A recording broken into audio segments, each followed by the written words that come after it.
The late afternoon sun filtered through the grimy windows of the Bluebird Cafe, casting long shadows across the worn wooden floor. Emily Richardson wiped down the last table in her section, her shoulders aching from a double shift that had started at 6 that morning.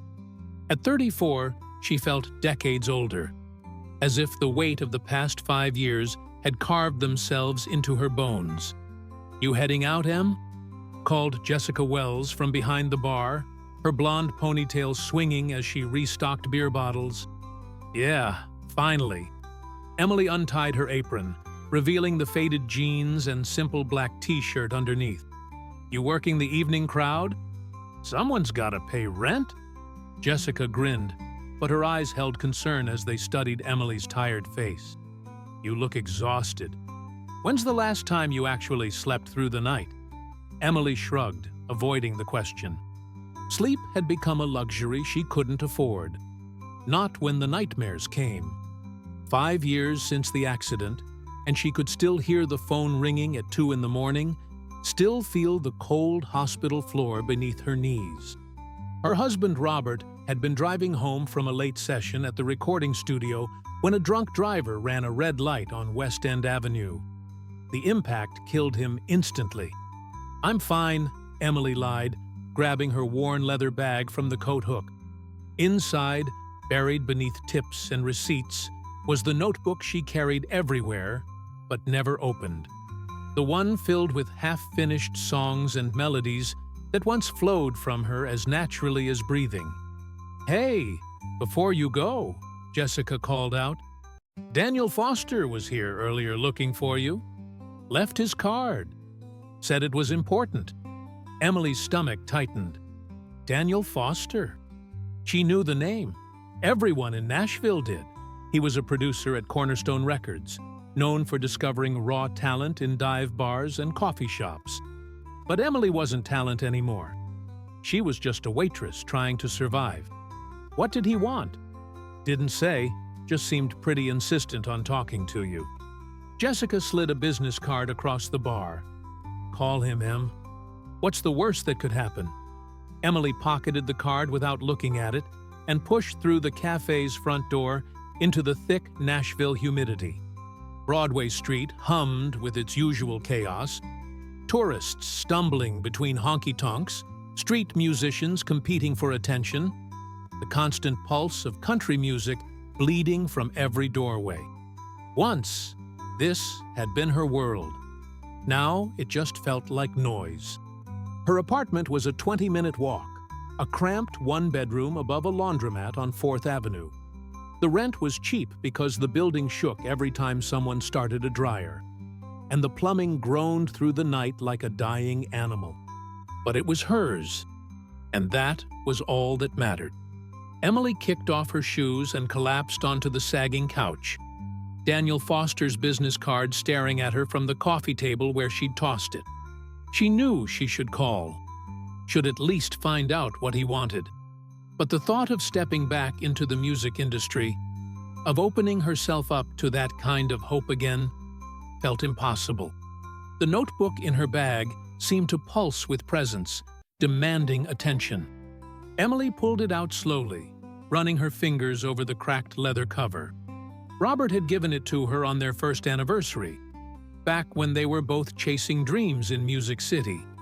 He'd been a session drummer with perfect timing and an infectious laugh.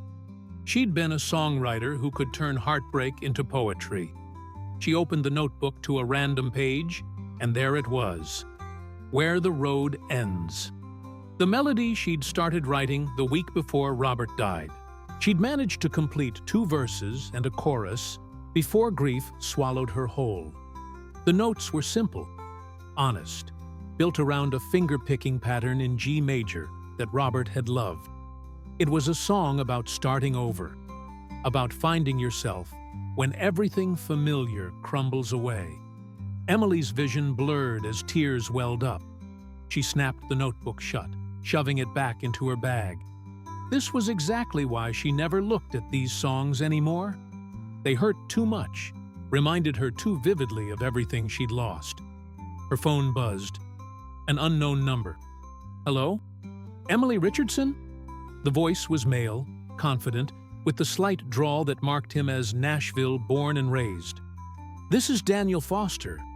I've been trying to reach you. Emily's heart hammered.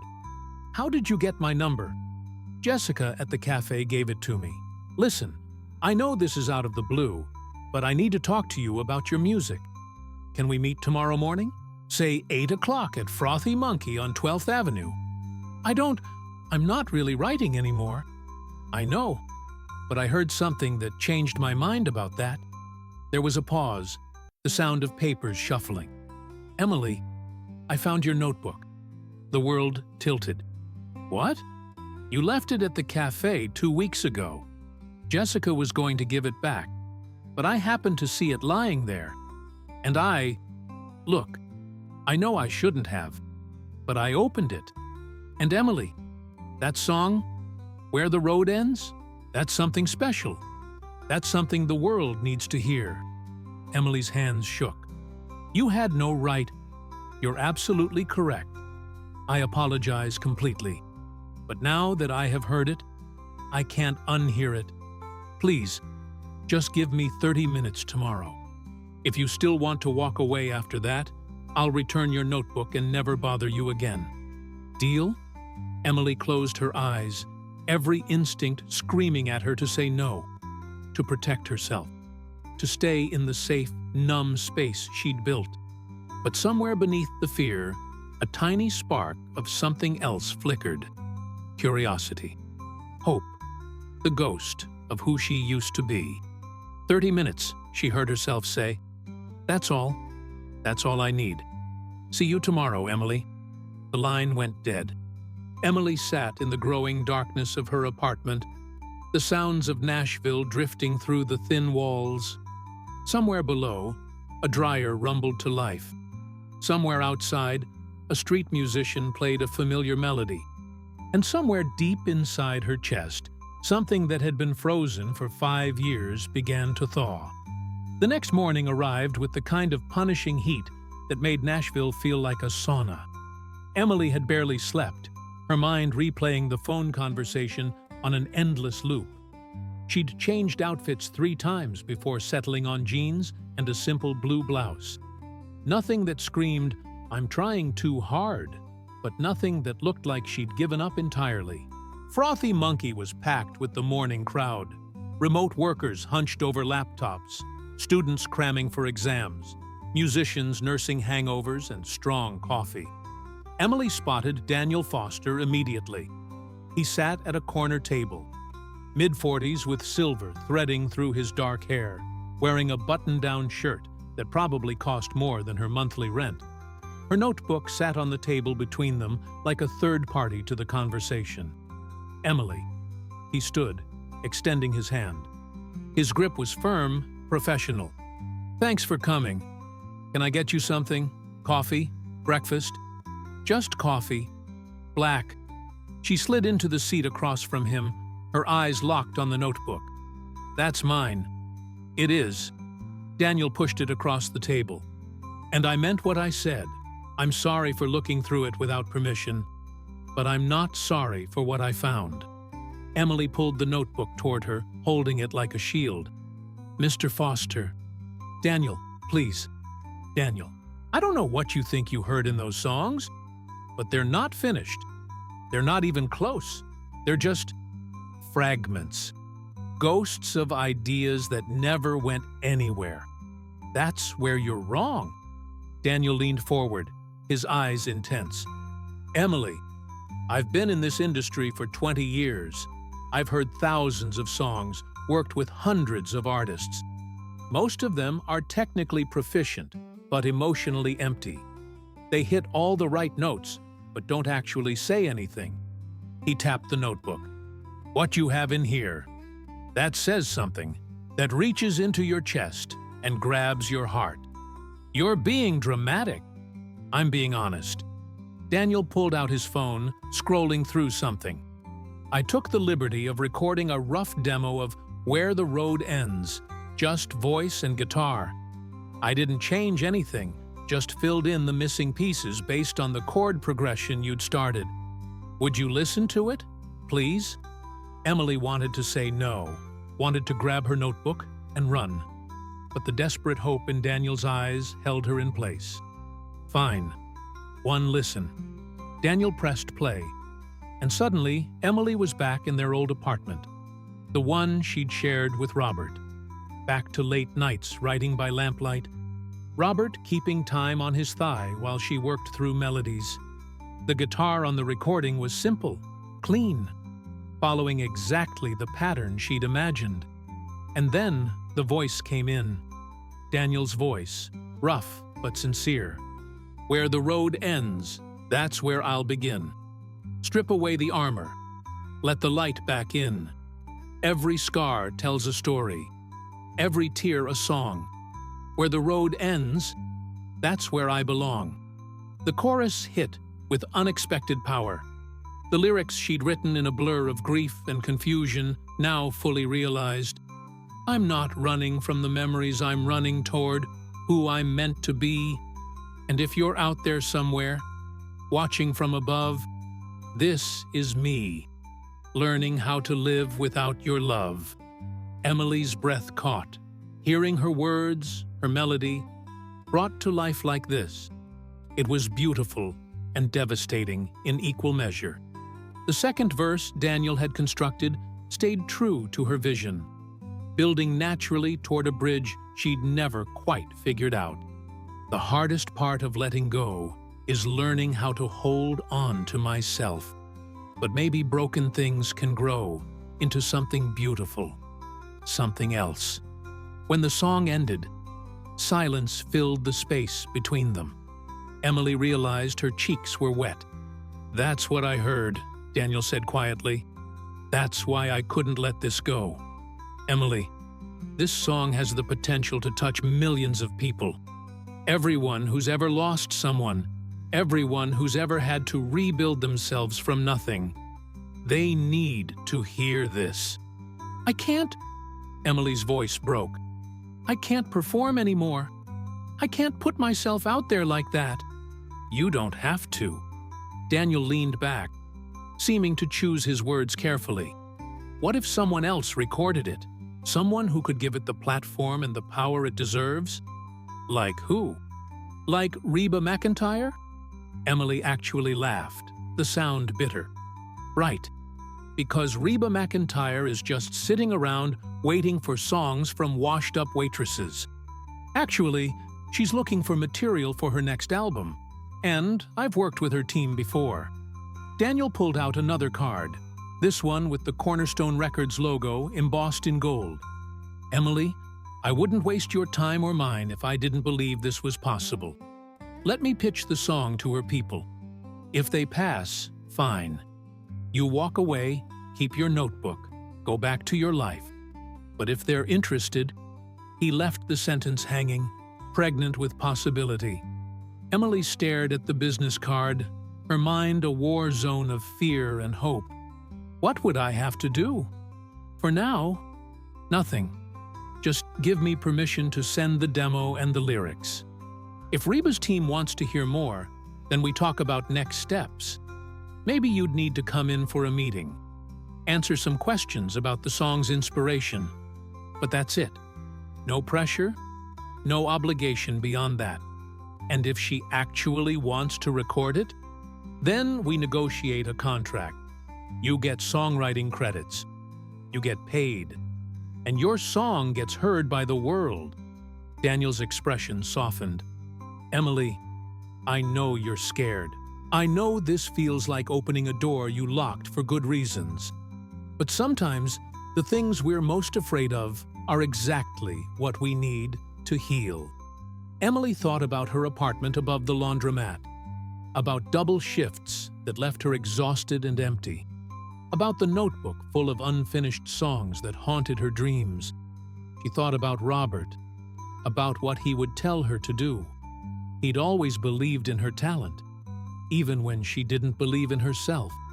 "Okay," she whispered. "Send the demo. But Daniel, if this goes nowhere, if it turns into some kind of circus that makes my grief into entertainment, I'm done. You understand?" "I understand completely." Daniel smiled, genuine relief washing over his features. "You won't regret this, Emily. I promise." As Emily walked out of Frothy Monkey into the blazing Nashville morning, she wasn't sure if she believed him. But for the first time in 5 years, she felt something other than numb resignation. It might have been hope. It might have been terror. Probably both. Her phone buzzed with a text from Jessica.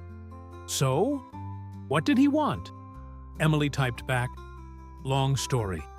Tell you at work." But as she walked through the familiar streets, past the Ryman Auditorium and the honky-tonks that lined Broadway, Emily couldn't shake the feeling that her life was about to change in ways she couldn't imagine. The melody of Where the Road Ends played through her mind, and for once, she didn't push it away. 3 days passed in agonizing slowness. Emily went through the motions at the cafe, serving tourists and regulars, smiling on autopilot while her mind raced with possibilities and fears. Daniel had texted once to confirm he'd sent the demo to Reba's management team. Then, nothing. The silence felt like torture. "You're distracted today," Jessica observed during their Thursday afternoon shift. The lunch rush had died down, leaving them with a handful of customers lingering over coffee. Something going on with that producer? Emily had told her the basics, that Daniel had heard her songs, that he wanted to pitch them to someone. She'd left out the Reba McEntire part, too afraid to speak it aloud and make it feel real. Just waiting to hear back. Probably nothing will come of it. But maybe something will. Jessica bumped her shoulder. "Em, you know I love you, but you've been sleepwalking through life for years now. Whatever this is, it's the first time I've seen actual light in your eyes since Robert." The name hung between them. They didn't talk about Robert much anymore. Most people had stopped bringing him up, assuming Emily had moved on, because enough time had passed. But grief didn't work on a schedule. Some days, it felt like 5 years. Other days, it felt like yesterday. "I'm scared," Emily admitted. "What if I let myself hope, and it all falls apart?"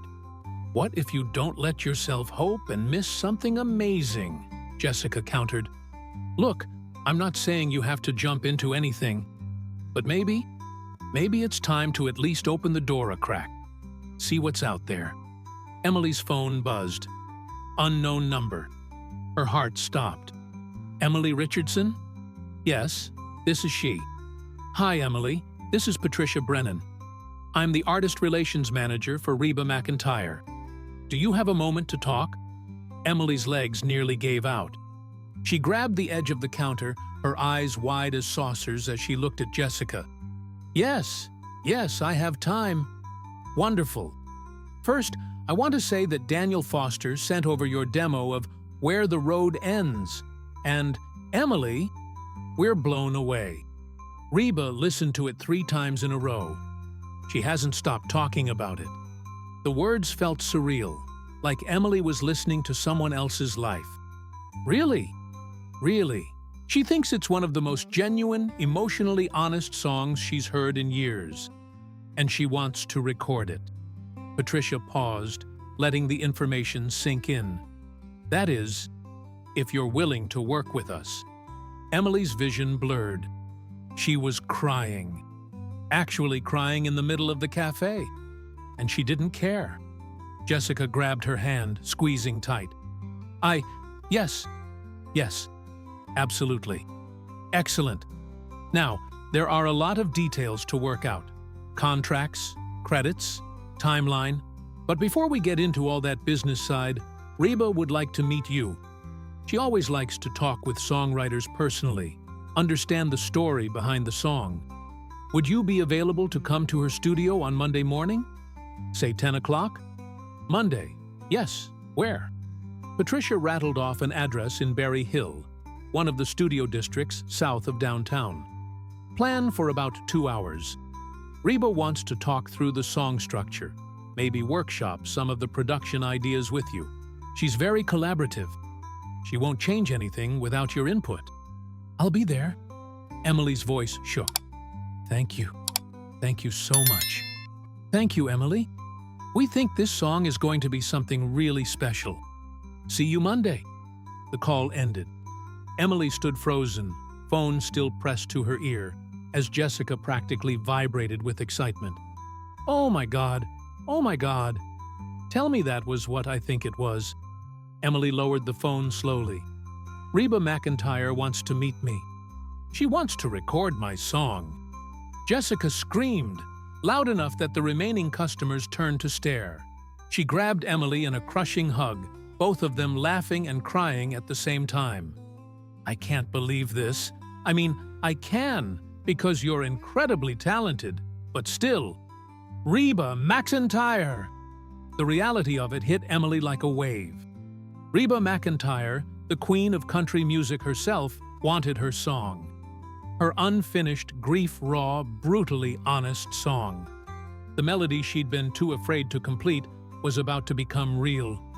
"I need to tell Daniel," Emily managed, pulling out her phone with shaking hands. The text was simple. She said yes, meeting Monday at 10. His response came within seconds. "I knew it!" "Congratulations, Emily. This is just the beginning." The rest of the shift passed in a blur. Emily moved through her tables mechanically, her mind racing ahead to Monday. What would she say to Reba? What if they didn't connect? What if Reba changed her mind once she actually met her? By the time Emily made it home that evening, exhaustion had replaced excitement. She collapsed on her couch, pulling out the notebook she'd barely touched since meeting with Daniel. "Where the road ends" stared back at her. The bridge still incomplete. The final verse just fragments of ideas. If Reba was going to record this, Emily needed to finish it properly. Not Daniel's version, her version. The real story of loss and survival she'd been too afraid to tell. She grabbed a pencil and started writing. Monday morning arrived with unseasonable rain. The kind of summer storm that turned Nashville's streets into rivers and made the humidity unbearable. Emily had changed outfits 5 times, finally settling on dark jeans and a simple white blouse. Professional, but not pretentious. Her hands shook as she drove her aging Honda Civic through Berry Hill, windshield wipers struggling against the downpour. The studio was a converted warehouse with Cornerstone Records painted in bold letters across the brick facade. Emily parked in the visitor spot, her heart hammering so loudly she could hear it over the rain, drumming on the roof. Through the windows, she could see movement, people working, lives continuing as normal, while hers felt like it was about to explode. "You can do this," she whispered to her reflection in the rearview mirror. "Robert would want you to do this." Inside, the studio was a controlled chaos of sound engineers, musicians carrying instrument cases, and walls covered in gold records. A receptionist with bright red hair smiled warmly from behind a curved desk. "You must be Emily Richardson. Patricia is expecting you. 2nd floor, Studio B." She handed Emily a visitor badge. "Elevators to your left." The ride up felt eternal. Emily clutched her notebook. She'd brought it, unable to leave it behind, and tried to remember how to breathe. The doors opened onto a hallway lined with framed photographs, legends of country music, all of them looking confident and comfortable in their success. Emily felt like an imposter walking among giants. Studio B's door was slightly ajar, voices filtering through. Emily knocked softly. "Come in." A woman's voice, warm and familiar from hundreds of songs and performances. Emily pushed the door open and stepped into a spacious control room. Equipment covered every surface. Mixing boards, monitors, keyboards. And there, standing by the window with a coffee cup in hand, was Reba McEntire herself. She looked exactly like her publicity photos and somehow completely different. More real, more present. She wore jeans and a casual sweater, her auburn hair pulled back in a simple ponytail. When she turned toward Emily, her smile was genuine, reaching her eyes. "Emily!" "Come in, sweetheart. Don't be shy." Reba set down her coffee and crossed the room, extending her hand. "I'm Reba, though I guess you know that. And this is Patricia Brennan, who you spoke with on the phone." Patricia, a woman in her 50s with silver-framed glasses and a professional demeanor, waved from where she sat at a laptop. "Good to meet you in person, Emily. And over there, sulking by the snack table, is my producer, Kevin Marshall." Reba gestured to a man in his early 50s, bald with a trimmed beard, who was indeed examining a plate of pastries with intense concentration. "I'm not sulking," Kevin protested. "I'm making important breakfast decisions. There's a difference." Emily managed a nervous laugh. "It's incredible to meet all of you. I still can't believe this is happening." "Well, you'd better start believing it, because it's very much happening," she said. Reba guided Emily to a couch in the corner of the room, sitting beside her with an easy familiarity. "Emily, I want you to know that I don't say yes to every song that comes across my desk. Actually, I say no to most of them. But where the road ends," she shook her head slowly, "that stopped me in my tracks. That made me feel something I haven't felt in a long time." "What did you feel?" Emily asked, before she could stop herself. Reba considered the question seriously. Truth. Raw, unfiltered truth. So many songs try to package grief or loss in pretty metaphors, make it digestible. But yours doesn't do that. It says, "This hurts like hell, and I don't know how to fix it, but I'm still here." That's powerful, Emily. That's what people need to hear. Emily's throat tightened. "I wrote it right before my husband died. Car accident 5 years ago. I never finished it because I couldn't. Every time I tried, it felt like reopening the wound." The room went quiet. Patricia looked up from her laptop, sympathy crossing her features. Kevin abandoned his pastry selection. Reba reached over and squeezed Emily's hand. "I'm so sorry, honey. I can't imagine what that's been like.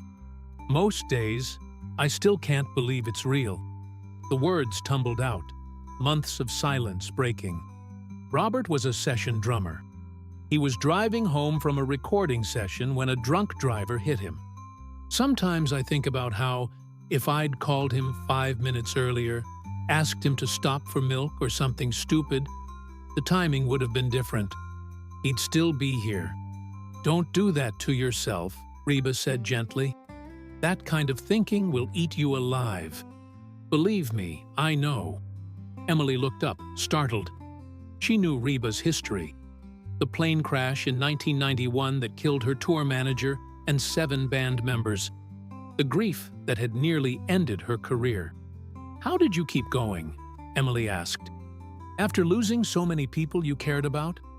"Honestly, some days I didn't. Some days I stayed in bed and couldn't face the world." Reba's eyes held a distant sadness. "But eventually, I realized that the best way to honor them was to keep making music, to keep telling stories. Because that's what we do, right? We take pain and turn it into something that connects people. That's what this song is about," Kevin chimed in, approaching with his chosen pastry, a blueberry muffin. "It's about that transformation, from pain to purpose." He pulled up a chair, setting a laptop on his knees. "Emily, I've been working on some production ideas for the track.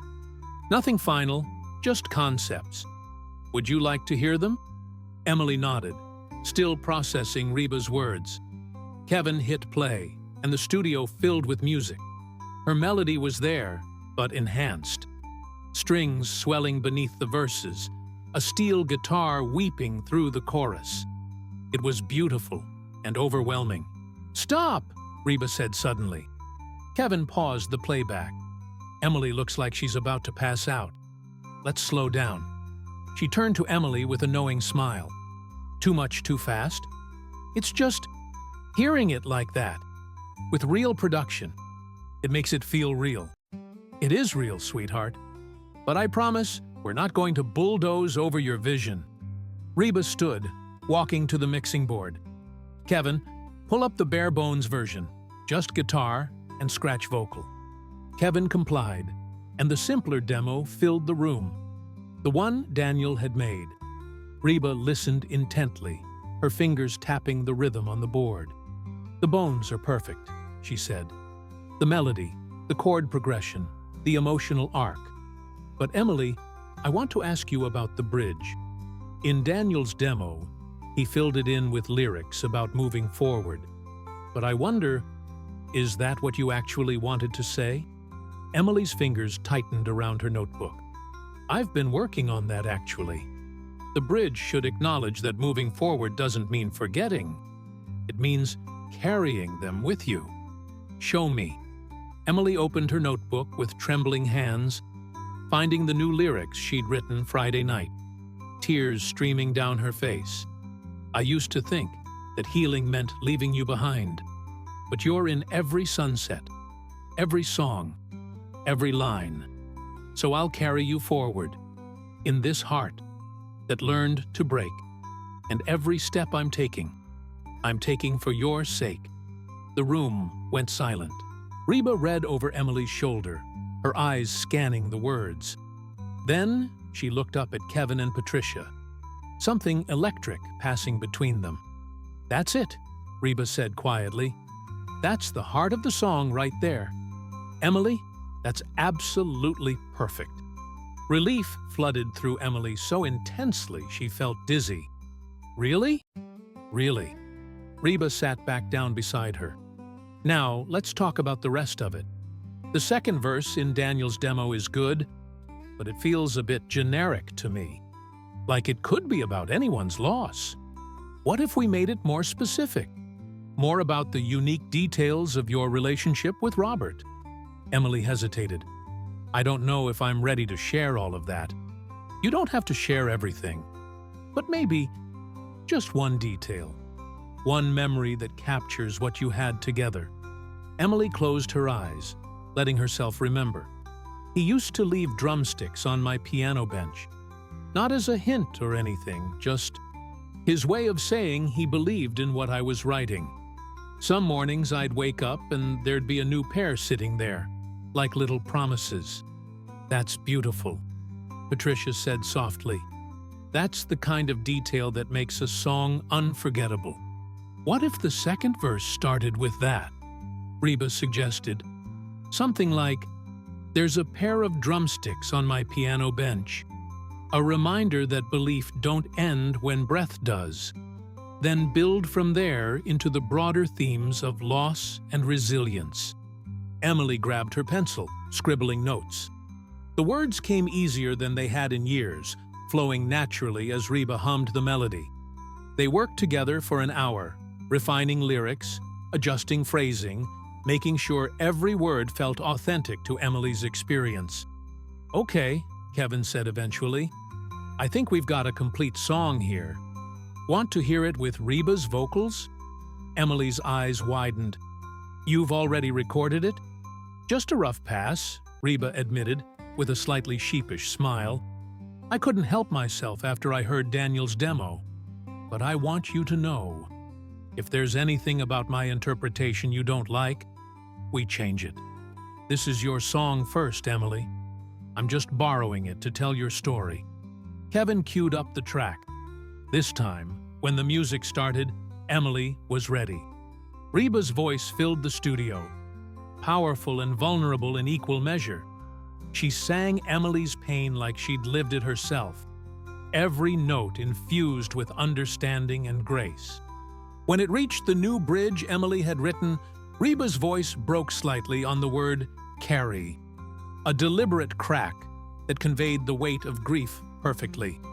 Then the final chorus surged forward, strings and steel guitar building to a climax that felt like both ending and beginning.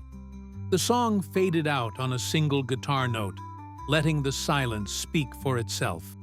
Emily was sobbing. She couldn't help it. Hearing her words, her grief, Her love for Robert transformed into something so achingly beautiful. It was more than she'd ever imagined possible. Reba knelt beside her, handing her a tissue box. That good or that bad? That perfect, Emily managed through tears. Robert would have loved it. Then we did our job. Reba smiled, her own eyes suspiciously bright. Emily, I know this is overwhelming, but I want you to understand something. This song has the power to help people, not just people who've lost spouses, but anyone who's ever had to rebuild themselves from scratch. Are you ready for that? For your private pain to become public? Emily thought about it seriously. About the 5 years she'd spent hiding, protecting herself, keeping her grief locked away where no one could touch it. About the notebook full of unfinished songs gathering dust. About what Robert would tell her if he could. I think, she started slowly, I think maybe that's the point. Maybe the only way through grief is to stop carrying it alone. To let other people see it and say, me too. That's exactly right. Patricia closed her laptop, joining the conversation. Emily, if you're comfortable with it, we'd like to move forward with Where the Road Ends as the lead single from Reba's next album. It means radio promotion, a music video, probably some press interviews. You'd be credited as the songwriter, and Reba would want you visible in the promotional process. Not front and center if that's not your thing, but present enough that people know this is your story. Music video? Emily's voice squeaked slightly. Don't worry, Reba laughed. You don't have to be in it if you don't want to. Though I think it would be powerful to at least capture some footage of you and me working together. Show that this is a collaboration between two women who've survived loss. Emily's mind spun with possibilities and fears. A music video, radio play, her song, her grief, out in the world for everyone to hear and judge. But alongside the fear was something else. Excitement, purpose, the feeling that maybe, just maybe, she was finally honoring Robert's memory in the way he'd always wanted, by creating something meaningful. Okay, she heard herself say, let's do it. The room erupted in smiles and congratulations. Patricia immediately started making notes on her laptop.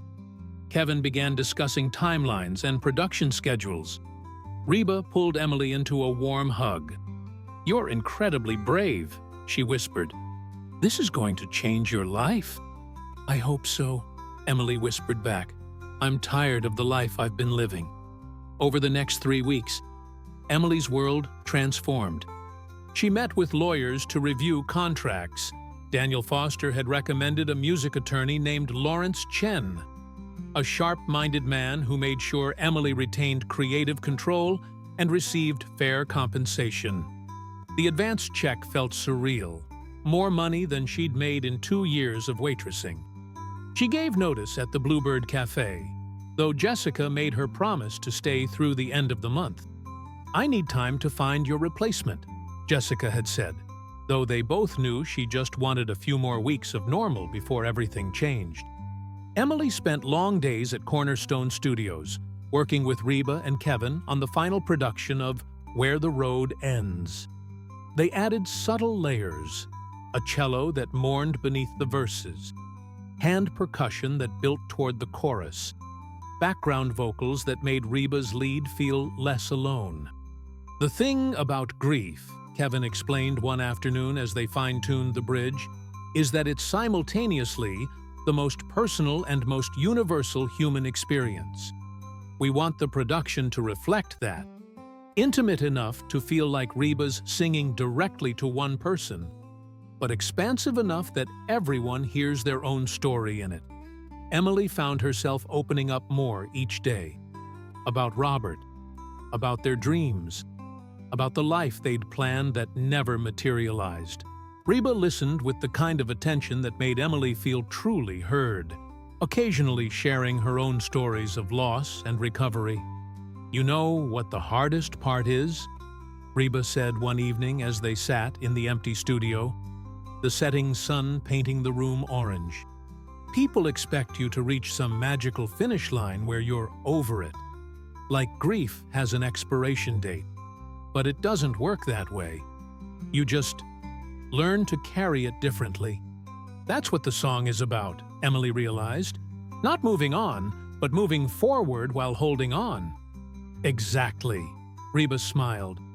You're a much better songwriter than you give yourself credit for, Emily Richardson. The day they finalized the master recording, Patricia gathered everyone in the studio for a listening session. The full team was there: Daniel Foster, Lawrence Chen, several executives from Cornerstone Records, even some session musicians who'd contributed to the track. Kevin dimmed the lights and hit play.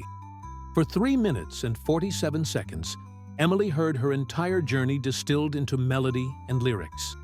The pain of loss, the struggle to survive, the tentative hope of beginning again. Reba's vocals soared and broke in all the right places. The production enhanced without overwhelming. Every element worked in perfect harmony. When it ended, the room sat in silence for a long moment. Then someone started clapping, and suddenly everyone was on their feet, applauding. Emily felt tears streaming down her face again.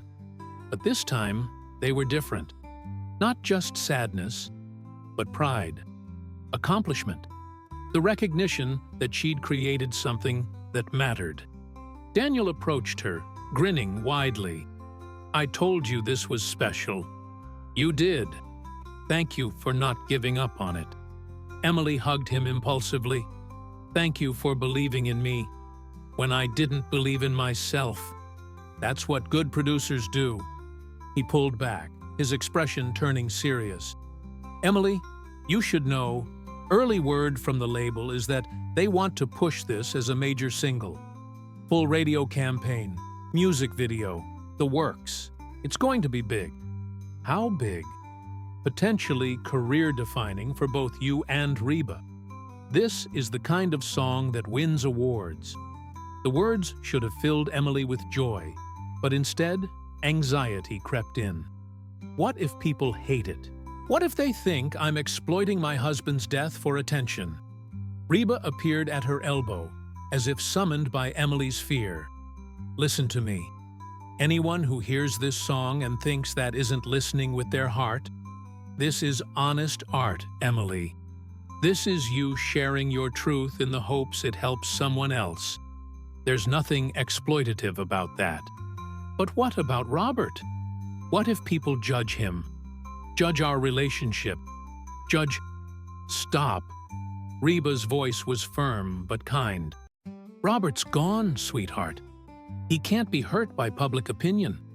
But you're here, and you're alive, and you've created something beautiful from your pain. That's not betrayal. That's survival.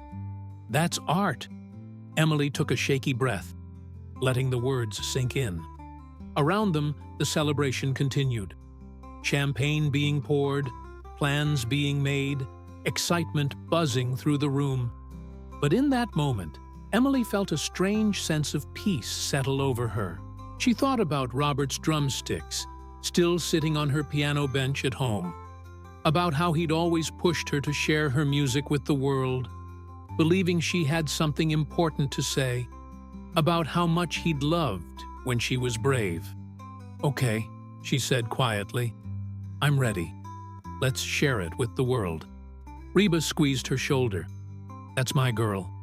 The music video shoot was scheduled for early September, giving them time to prepare. Patricia had hired a director named Marcus. No, Emily reminded herself. The name couldn't be Marcus. Patricia had hired a director named Christopher Hayes, known for his emotionally resonant work with country artists. The concept was simple, but powerful.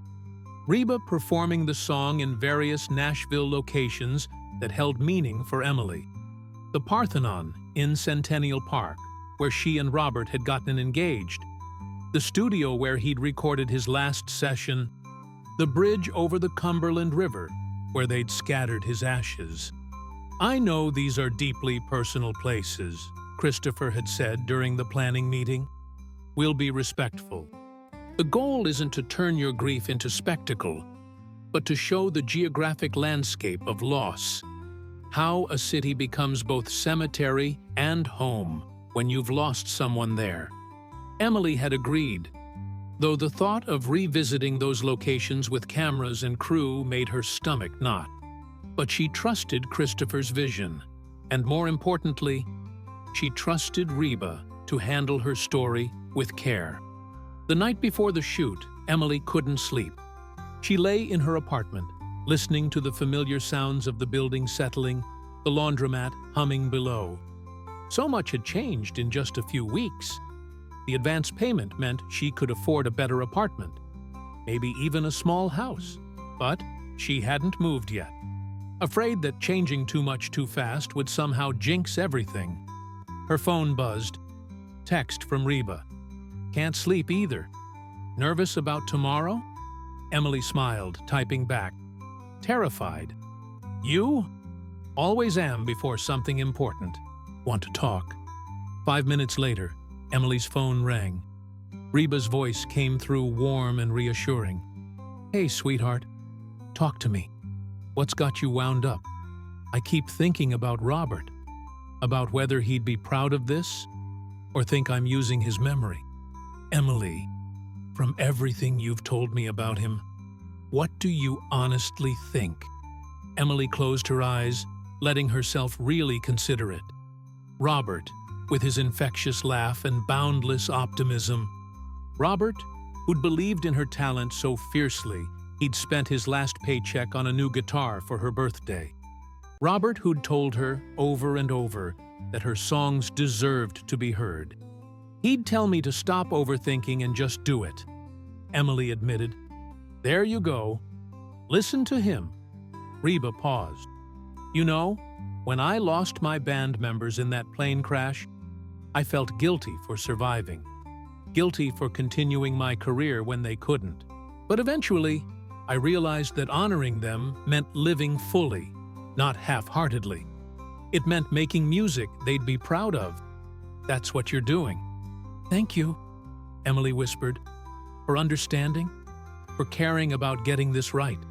This song matters to me too, Emily. It's not just your story. It's everyone's story who's ever had to put themselves back together. Tomorrow, we're going to capture something beautiful. I promise." They talked for another hour, about music and loss and Nashville and dreams. By the time Emily finally hung up and drifted off to sleep, the anxiety had eased into something closer to anticipation. The September morning arrived cool and clear, the kind of perfect fall day Nashville sometimes gifts between summer's heat and winter's chill. Emily met the crew at the Parthenon just after sunrise, when the park was empty except for joggers and dog walkers. The iconic building loomed before them, its white columns glowing pink in the early light. Christopher Hayes was already there, setting up shots with his cinematographer, a woman named Angela Torres, who moved with efficient precision. Reba arrived in a black SUV, dressed casually, but somehow still radiant. "Morning, Emily." She gave her a quick hug before surveying the location. "This is where he proposed?" "Right there." Emily pointed to a specific spot by the columns. It was winter, actually.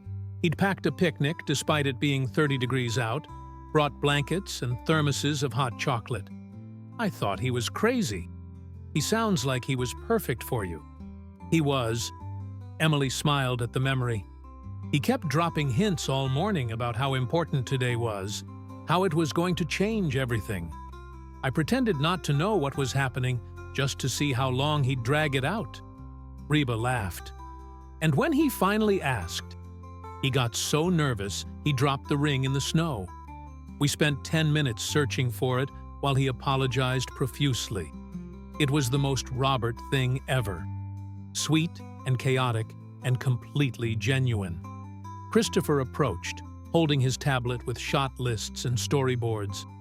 "Emily, I'd like to film some B-roll of you here, if you're comfortable. Nothing staged, Just you walking through the space, touching the columns, remembering. Reba will be performing nearby, but I want to capture both of you occupying this memory in different ways. Emily's throat tightened. Okay, just tell me what to do.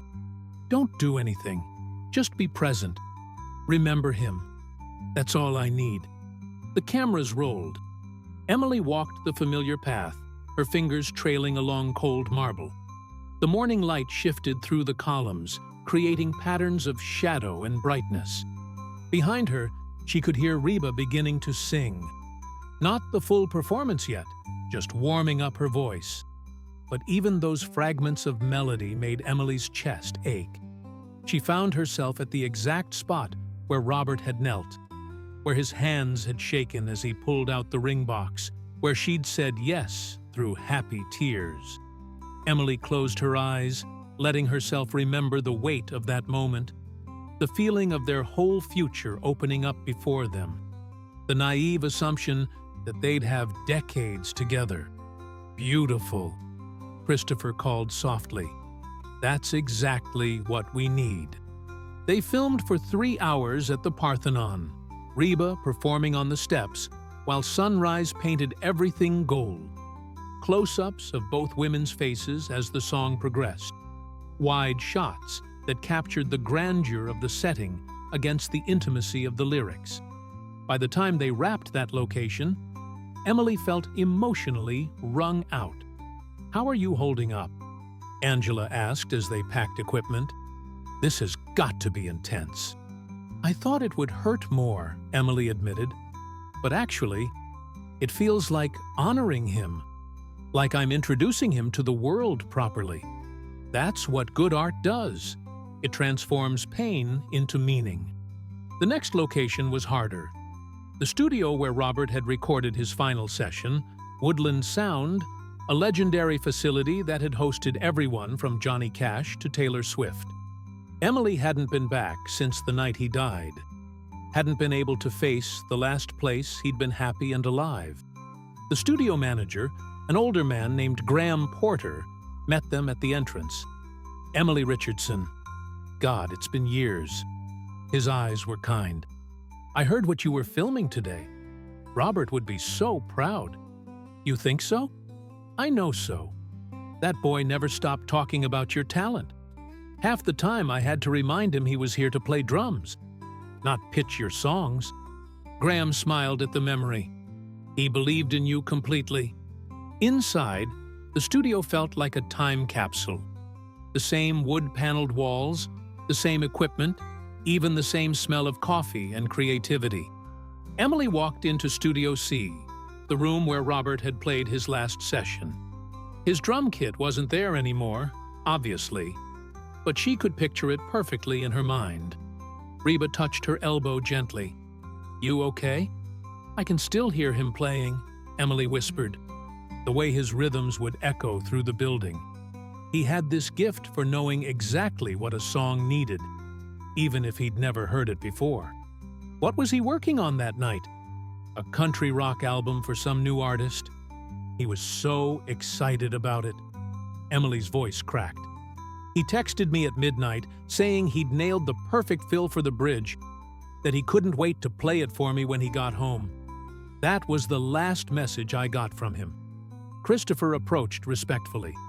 "Emily, I won't ask you to be on camera here if it's too much. We can just film Reba performing. Use the space symbolically." Emily considered it. Part of her wanted to say yes, to protect herself from the onslaught of memories, but another part, the part that had written "Where the Road Ends" in the first place, knew this was important. "No, I'll do it. But can I have a few minutes alone first?" "Take all the time you need." The crew stepped out, leaving Emily alone in the silent studio. She sat where Robert's drum throne would have been, closing her eyes and letting the memories wash over her. His laugh echoing off the walls, his hands moving in practiced patterns, coaxing rhythm from wood and skin. His joy at doing what he loved. "I miss you," she said aloud to the empty room. "Every single day." But Robert, I'm doing something with the pain. I'm turning it into music like you always wanted. I hope that's okay. I hope you understand that moving forward doesn't mean forgetting." The silence answered, but Emily felt lighter somehow, as if speaking the words had released something she'd been holding too tightly. When the crew returned, Emily was ready. They filmed her at the mixing board, running her hands over the equipment Robert had worked with. They captured Reba singing while Emily stood in the doorway, backlit by the hallway lights. The juxtaposition was deliberate, grief observing while art transforms it into something shared. The final location was the Cumberland River Bridge, where Emily and Robert's closest friends had gathered 5 years ago to scatter his ashes. This was the shot Christopher wanted for the climax of the video. Reba on the bridge at sunset, the song building to its emotional peak, while Emily watched from the riverbank below. By the time they arrived, Emily was exhausted. The emotional weight of the day had accumulated, pressing down on her shoulders. But there was also a strange sense of completion, as if she'd been carrying these memories alone for so long that sharing them was its own kind of relief. The production crew set up lights and cameras while the sun began its descent toward the horizon. Reba ran through the song multiple times, getting the timing right with the changing light. Emily stood apart, watching the Nashville skyline reflected in the river's surface. "This city holds so many ghosts," Patricia said, appearing beside her. "Everyone who's ever chased a dream here and didn't make it. Everyone who succeeded but lost something in the process. It's beautiful and brutal in equal measure." "Robert loved it here," Emily said, "even though it never gave him the recognition he deserved. He just loved being part of the music. And now he's immortalized in it, in your song. That's a pretty incredible legacy." Christopher called for final positions. Reba stood at the center of the bridge, the sunset painting everything amber and gold. Emily watched from below as cameras rolled, as Reba's voice soared over the river, as the song that had lived inside Emily's grief finally became real in the world. When they reached the bridge, Emily's new lyrics about carrying love forward, Reba's voice broke exactly as it had in the studio. But this time, with the setting sun and the flowing river and the weight of everything this day had held, the emotion felt even more raw. "I used to think that healing meant leaving you behind, but you're in every sunset, every song, every line. So I'll carry you forward, in this heart that learned to break. And every step I'm taking for your sake." Emily found herself crying again, but this time it felt cleansing, like rain washing away dust, revealing what was underneath. She thought about how far she'd come from that broken woman who'd stopped writing, who'd hidden in plain sight, about how Robert's death had nearly destroyed her, but ultimately led to this moment of creation and connection. "Cut!" Christopher called, as the sun finally dipped below the horizon. "That's perfect. That's our ending." The crew erupted in applause and congratulations. Reba came down from the bridge, pulling Emily into a tight embrace. "We did it, sweetheart. We told your story." "Our story," Emily corrected. "You made it yours too when you sang it." That's how the best songs work. They belong to everyone who needs them. The weeks following the video shoot were a strange limbo. The music video was in post-production. The single had a release date scheduled for mid-October. Patricia had arranged several promotional appearances for Reba, with Emily invited to join if she felt comfortable. Meanwhile, Emily's life continued in a weird state of transition. She'd left the Bluebird Cafe, but hadn't yet figured out what came next. The songwriting advance sat in her bank account, both security blanket and question mark. What was she supposed to do now? Write more songs? Wait to see if Where the Road Ends succeeded? or failed. She'd moved into a small house in East Nashville, a charming bungalow with a front porch and a music room where she'd set up a proper workspace. Robert's drumsticks sat on her new piano, exactly as they'd always been. Some mornings she'd wake up and forget where she was, the new surroundings disorienting until memory caught up. Daniel Foster called regularly to check in, updating her on the industry buzz building around the single. Radio programmers are already requesting advance copies, he'd said during their last conversation. That never happens unless they think something's going to be huge. Or it could tank completely, Emily had countered, her anxiety speaking. Emily, I need you to stop catastrophizing and start preparing for success. This song is going to change your life. The question is whether you're ready for it. Was she ready? Emily honestly didn't know. She'd spent 5 years in survival mode, and now suddenly she was supposed to thrive? The shift felt impossible. One afternoon in late September, Reba called unexpectedly. I'm in town recording vocals for another track. Want to grab dinner? They met at Husk, a restaurant in the Rutledge neighborhood known for its southern cuisine. Reba arrived in jeans and a baseball cap, clearly attempting to fly under the radar, though several diners still recognized her and sent appreciative nods. How are you really doing? Reba asked once they'd ordered. And don't give me the polite answer. Give me the truth. Emily pushed her water glass around in circles. I'm terrified. What if the song doesn't connect? What if I've exposed my most painful memories for nothing? And what if it does connect? What if it helps someone who's drowning in their own grief realize they're not alone? Then it's worth it. I know that intellectually. But emotionally, Emily trailed off, struggling to articulate the fear. You're afraid that if you let yourself hope, and it doesn't work out, the disappointment will destroy you. Reba finished. Because you've already survived one devastating loss, and you're not sure you could survive another. Exactly. Reba reached across the table, taking Emily's hand. Listen to me.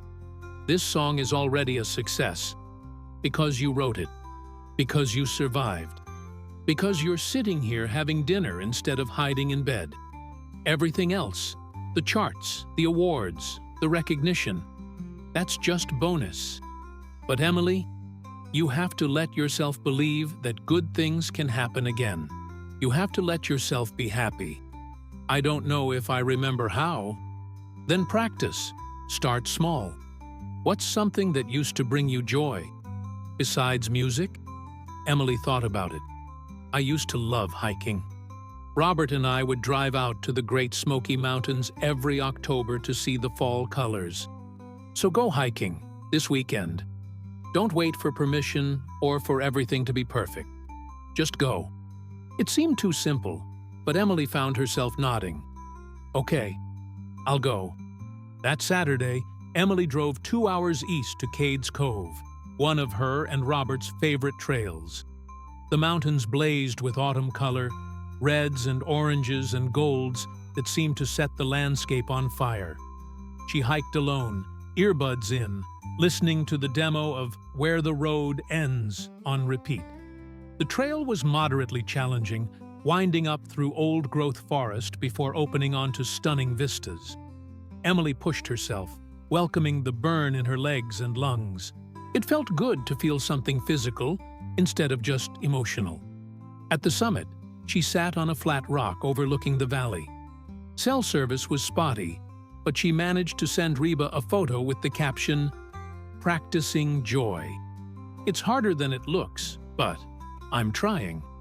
Reba's response came through an hour later when Emily was descending. Proud of you. That's all healing is.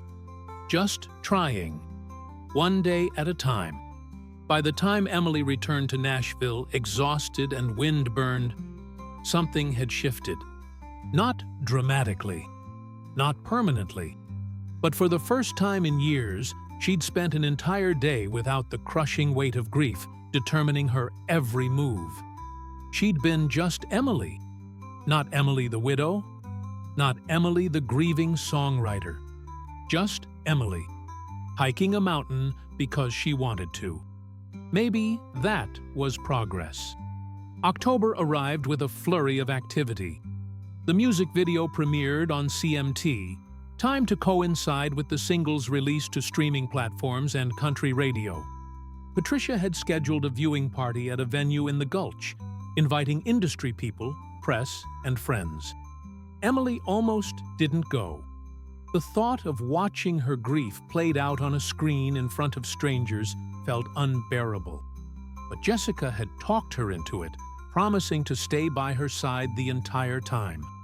"You wrote something beautiful," Jessica had insisted over the phone. "You owe it to yourself to see people's reactions." The venue was packed when Emily arrived, easily 100 people mingling with drinks and appetizers. She spotted Reba across the room, holding court with several music journalists. Daniel Foster waved from near the bar.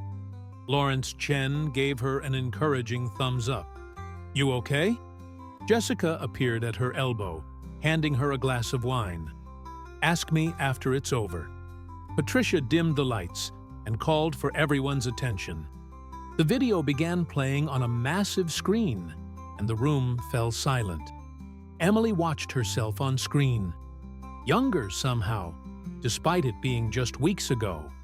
She watched Reba at the Parthenon, the morning light making everything ethereal. She watched the studio sequence, the weight of memory visible on her own face. She watched the Sunset Bridge performance, Reba's voice soaring over the Cumberland River. Christopher had woven in footage of Nashville itself, the honky-tonks on Broadway, the Ryman Auditorium, the skyline at night. The message was clear. This city was both the setting and a character in the story, the place where dreams and heartbreak intertwined. When the video ended with the final shot of Emily standing alone on the riverbank, looking toward the sunset, the room erupted in applause. People were crying. Not just Emily, but strangers who had been moved by the story. A journalist approached immediately. "Emily Richardson, I'm Amanda Chen from Rolling Stone Country. Would you be willing to do an interview about the song?" Yes, sure." Emily was still processing what she'd just seen, the way her private pain had become public art. More people crowded around, offering congratulations and sharing their own stories of loss. A woman in her 50s grabbed Emily's hand, tears streaming down her face. "I lost my sister 3 years ago. This song, it's the first thing that's made me feel understood. Thank you." Emily found herself crying too. "Thank you for telling me that. It means everything." The evening became a blur of conversations and emotions.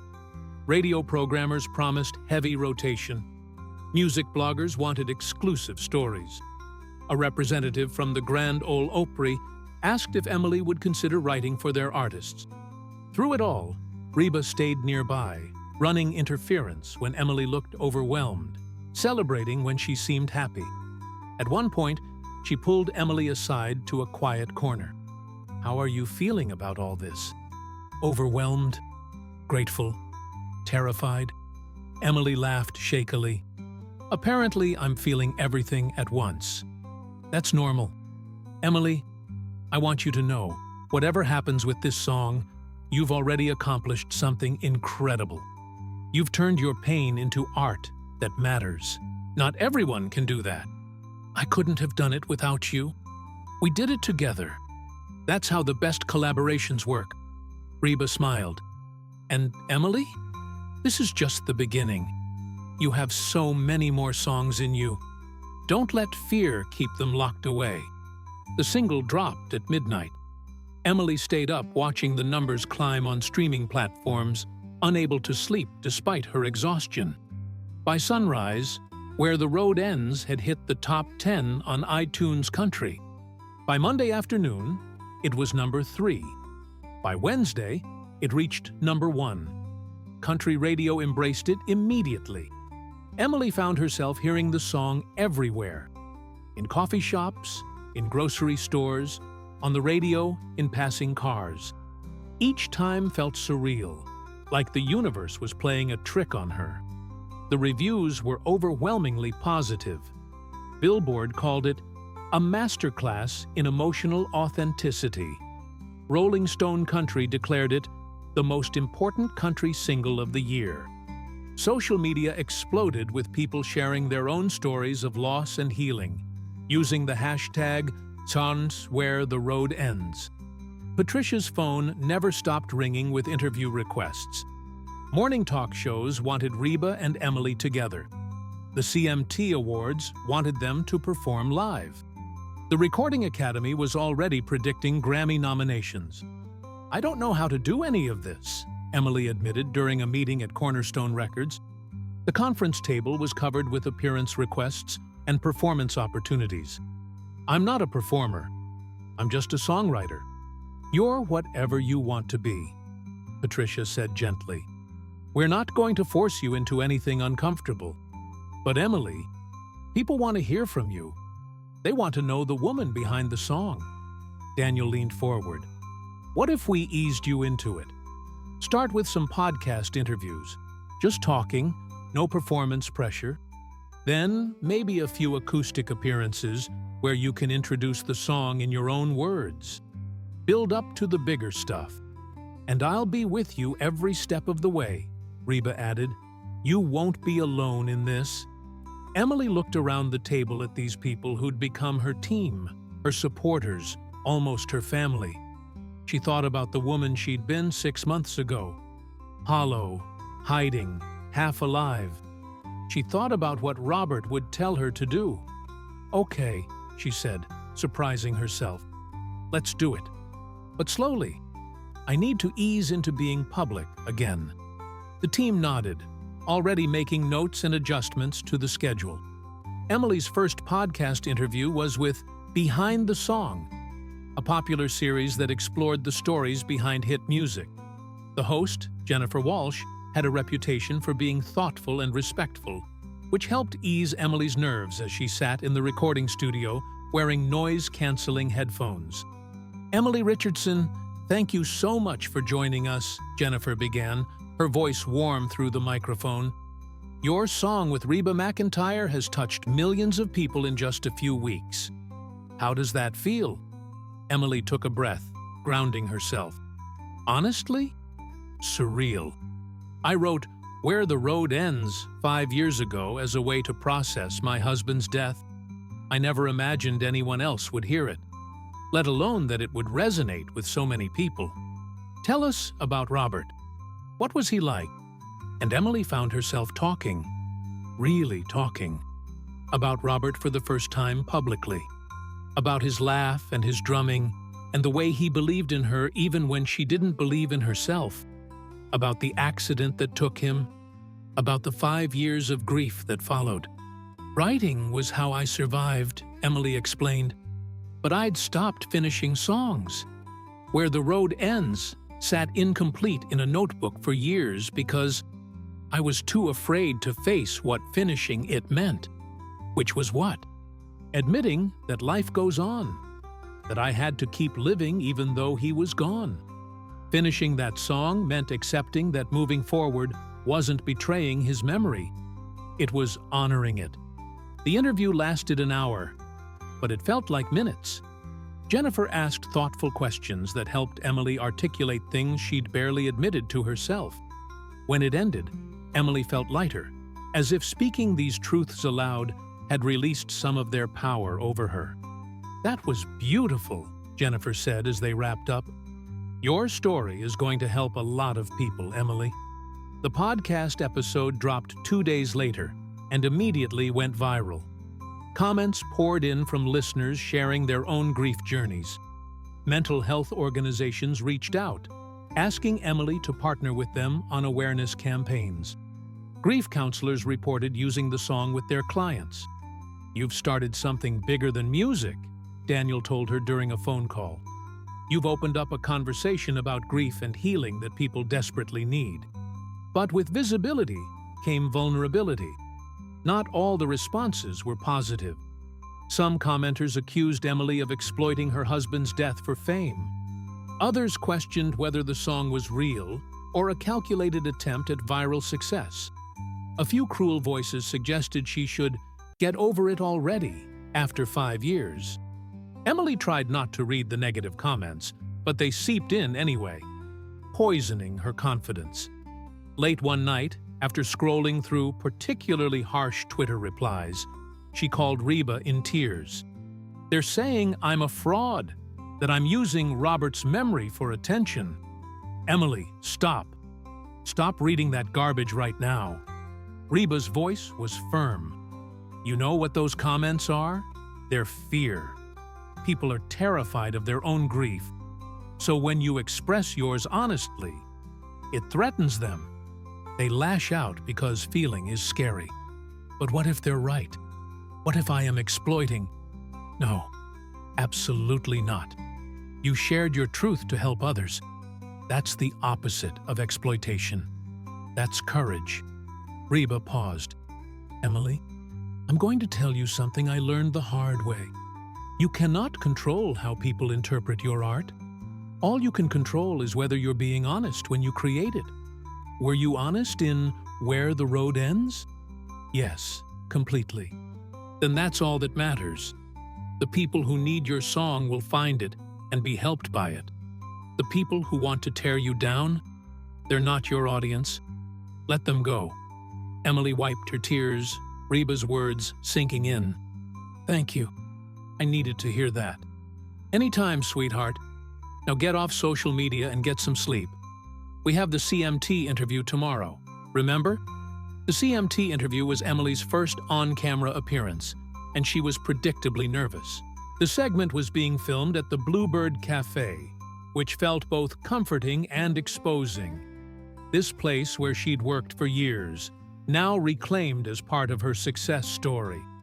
The interviewer, Michael Davidson, was a longtime country music journalist known for his empathetic approach. He set Emily at ease immediately, starting with warm-up questions about Nashville and her songwriting process before gradually moving into deeper territory. The bridge of Where the Road Ends has this line, "I'll carry you forward in this heart that learned to break," Michael said. "That's such a powerful reframing of grief. Can you talk about how you arrived at that understanding?" Emily thought carefully about her answer. "For a long time, I thought moving on meant leaving Robert behind. Like there was this fork in the road where I had to choose between honoring his memory and building a new life. But eventually, I realized that's a false choice. He's part of me now. His influence, his love, his belief in my music, those things didn't die with him. So moving forward doesn't mean leaving him behind. It means carrying him with me into whatever comes next." And what does come next for you? Honestly, I'm still figuring that out. This whole experience has been so unexpected. A few months ago, I was a waitress who'd given up on music. Now I'm a songwriter with a #1 single. It's like waking up in someone else's life. "But it's your life," Michael pointed out gently. "You wrote that song. You lived that pain. This success is yours, Emily. Are you ready to own it?" The question hit harder than Emily expected. Was she ready? To claim success? To step into this new identity? To let go of the protective armor of grief she'd worn for 5 years? "I'm learning to be ready," she said slowly. "Some days are easier than others, but I think that's okay. Healing isn't linear. Neither is building a new life." The interview aired during prime time and garnered impressive ratings. Clips went viral across social media, particularly Emily's comments about carrying grief forward rather than leaving it behind. Therapists and counselors shared the interview with clients. The hashtag #CarryThemForward began trending. Patricia called with updates Emily could barely process. The Grand Ole Opry wants you and Reba to perform Where the Road Ends live next month. The CMT Awards are offering a performance slot. And Emily, The Grammys just announced their nominations timeline. We're submitting the song in multiple categories. Grammys? Emily's voice came out as a squeak. That's insane. That's what happens when you write a once-in-a-generation song, Patricia said matter-of-factly. Emily, you need to start wrapping your mind around the possibility that this is going to get very big, very fast. Are you prepared for that? Was she? Emily looked around her little East Nashville bungalow, at the music room where Robert's drumstick still sat on her piano, at the life she'd rebuilt from ashes. She thought about the woman she'd been 6 months ago versus the woman she was becoming. I don't know if I'm prepared, Emily admitted, but I'm willing to try. The Grand Ole Opry performance was scheduled for November 15th, giving Emily a month to prepare. The Opry was sacred ground in country music, the venue where legends were made. Emily had attended shows there with Robert, had dreamed of performing there herself back when she still allowed herself to dream. Now it was happening, and the terror was overwhelming. Reba insisted they rehearse together multiple times, working through not just the song, but the performance dynamics. The Opry crowd is special, she explained during one of their practice sessions. They're not just there to be entertained. They're there to witness something real. You show them your heart, they'll give you theirs back. What if I freeze? What if I forget the words to my own song? You won't. Your body knows this song. It's written in your bones. Reba smiled. But Emily, if you do freeze, I'll be right there. We're doing this together, remember? The performance setup was straightforward. Reba would sing while Emily sat at a piano on stage, playing the guitar part that had started the whole song. Emily wouldn't sing. That had been her one condition. She could be present, could play, could be part of the performance. But her voice needed to stay silent. That's perfect, the Opry's music director had assured her. Your presence tells the story as much as the song itself. Chatri. The days leading up to the performance crawled by in a haze of nerves and preparation. Emily practiced until her fingers ached, until she could play the song flawlessly, even while distracted. Jessica insisted on taking her shopping for an appropriate outfit, finally settling on a simple but elegant navy dress with boots. You look like yourself, but the fancy version, Jessica declared, perfect. The night before the Opry, Emily barely slept. She kept imagining everything that could go wrong. Technical failures, memory lapses, panic attacks in front of thousands of people, and a live television audience. At 3 in the morning, she gave up on sleep and went to her music room, playing through Where the Road Ends over and over until her neighbors probably wanted to kill her. Robert's drumsticks sat in their usual place. Emily picked one up, running her thumb along the worn wood. I wish you were here, she whispered. You always knew how to calm me down before big moments. But of course, there was no answer. There never was. Emily was doing this alone, which was both terrifying and empowering. She'd survived losing him. She could survive performing in front of a crowd. The Ryman Auditorium, the Grand Ole Opry's most famous venue, glowed in the November twilight as Emily arrived. Her hands shook as she walked through the stage door, greeted by a flurry of production assistants and sound engineers. Reba was already there, vocally warming up in a side room. There you are. She pulled Emily into a hug. How are you feeling? Like I might vomit. Is that normal? Completely normal. I still get nervous before big shows, and I've been doing this for decades. Reba studied Emily's face. But underneath the nerves, are you excited? Even a little? Emily considered the question honestly. Yeah, I think I am.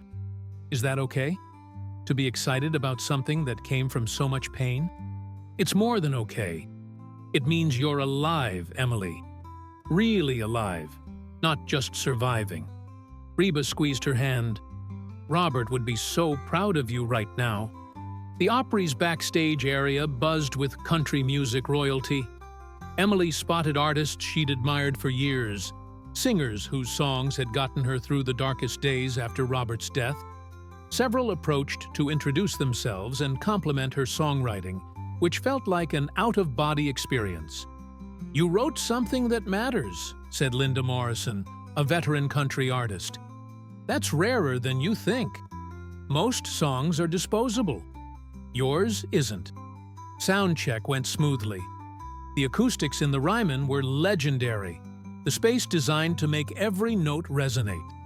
Emily sat at her designated spot stage right, guitar in hand, while Reba stood center stage. They ran through the song twice, working out monitor levels and ensuring the production crew had their cues right. "This is going to be special," the music director said after the second run-through. "I can feel it." As showtime approached, Emily changed into her navy dress and let the makeup artist touch up her face. In the mirror, she barely recognized herself, polished, professional, present. Not the hollow-eyed waitress she'd been 6 months ago. Jessica appeared backstage with a bouquet of wildflowers. "You're going to be amazing," she said, hugging Emily carefully to avoid crushing the flowers. "I'm sitting front row, screaming my head off, just so you know. Thank you for everything, for believing in me when I'd given up on myself. That's what friends do." Jessica's eyes glistened. "Now go out there and show the world what I already knew, that you're extraordinary." The Opry show started at 7 p.m. Emily waited in the wings while other performers took the stage, the crowd's energy palpable even from behind the curtain. When the host announced, "Ladies and gentlemen, please welcome Reba McEntire and Emily Richardson performing Where the Road Ends," Emily's heart nearly stopped, but her legs carried her forward, out onto the legendary stage where so many icons had stood, to her seat with the guitar, hands finding the familiar strings without conscious thought. The crowd applauded, thousands of faces looking up at her expectantly. Reba caught her eye from center stage and nodded. "We've got this." Emily began playing, the simple, honest finger-picking pattern that had started everything. The Ryman went silent, every ear tuned to the gentle guitar. Then Reba's voice entered, filling the historic space with warmth and power. "Where the road ends, that's where I'll begin." Emily let herself disappear into the music. Her fingers moved automatically through the familiar progressions while her eyes drifted across the crowd. She saw Jessica in the front row, tears already streaming. She saw couples holding hands, individuals with their eyes closed, a universal recognition of pain and healing. When the song reached the bridge, the verse Emily had written about carrying Robert forward, her own eyes filled with tears. But she kept playing, kept contributing to this moment of shared vulnerability. Reba's voice cracked beautifully on the word "carry," just as it had in the studio and the music video. The crowd seemed to collectively hold its breath. The final chorus built to its climax, Reba's voice soaring while Emily's guitar provided steady foundation. As the last note faded, silence filled the Ryman for a heartbeat. Then, the entire venue erupted. Standing ovation, people crying openly. A wave of emotion that felt like validation and catharsis in equal measure. Emily looked at Reba, who had tears streaming down her own face. They met at center stage, embracing while the audience continued applauding. The moment stretched on, a full minute of sustained standing ovation, the kind reserved for performances that transcend entertainment and become experience. "You did it," Reba whispered in Emily's ear. "You beautiful, brave woman. You did it." Backstage afterwards, Emily was swarmed. Fellow artists, music executives, journalists, everyone wanted to share how the performance had moved them. Emily's phone exploded with texts and calls. Social media erupted with clips of the performance, Where the Road Ends trending worldwide. But the moment that mattered most came from a stranger. A woman approached Emily in the backstage chaos, middle-aged with kind eyes. "I lost my daughter 2 years ago," she said quietly. "Car accident. I haven't been able to listen to music since. It hurt too much. But tonight, your song, it gave me permission to feel again. Thank you. Thank you for being brave enough to share your pain." Emily hugged her, both women crying. "Thank you for telling me. That's why I wrote it. So people would know they're not alone." As the woman walked away, Emily felt something shift deep inside her. This was why music mattered, not the chart positions or the awards or the recognition. This, one human connecting with another through shared pain and hope. This was what Robert had always believed art could do. She pulled out her phone and opened the Voice Memos app. There was a melody in her head, sparked by the evening's emotions.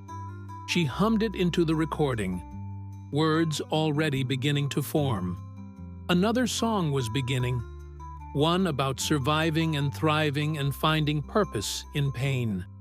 For the first time in 5 years, Emily felt like a songwriter again. Not despite the grief, but because of it.